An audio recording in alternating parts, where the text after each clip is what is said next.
Cement ఫ్యాక్టరీలకు సంబంధించిన లారీల contract మా వాళ్ళకి ఇవ్వాలి, అట్లాగే వెళ్ళే ప్రతి లారీకి ఇంతనివ్వాలా, లాభాల్లో మాకు వాటా కావాలంటూ ఎరపతినేని ఒత్తిడి చేశారంటూ 2 సిమెంట్ ఫ్యాక్టరీలకు సంబంధించి, ఏదైతే చెట్టినాడు భవ్య సిమెంట్ ఫ్యాక్టరీలకు సంబంధించి మొన్ననే వైఎస్ఆర్ కాంగ్రెస్ పార్టీకి సంబంధించినటువంటి అదే నియోజకవర్గానికి సంబంధించినటువంటి మాజీ ఎమ్మెల్యే కాసు మహేష్ రెడ్డి ఆరోపణ చేయడం, ఆ పైన ఆ అంశానికి సంబంధించి ఎవరి ద్వారా అక్కడ అయిపోయింది.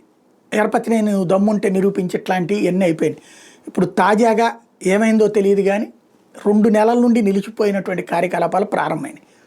చంద్రబాబు నాయుడు పిలిచి వార్నింగ్ ఇచ్చారు, క్లాస్ పీకారు అని చెప్తున్నారు. చంద్రబాబు పారిశ్రామికవేత్తలను వేధించడానికి ఇష్టపడరు, వ్యాపారులను వేధించడానికి ఇష్టపడరు. అవి రెండూ జరిగితే రాష్ట్రం సర్వనాశనం అవుతుందని ఆయనకి తెలుసు. వాళ్ళ వల్లనే రాష్ట్ర ప్రగతి ఉంటుంది, ప్లస్ వాళ్ళు సంతోషంగా ఉంటే మరికొంతమంది పెట్టుబడులు పెడతారన్నటువంటిది బాబు గారి ఆలోచన అవుతుంది. లోకేష్ ఆలోచన కూడా అదే ఉంటుంది.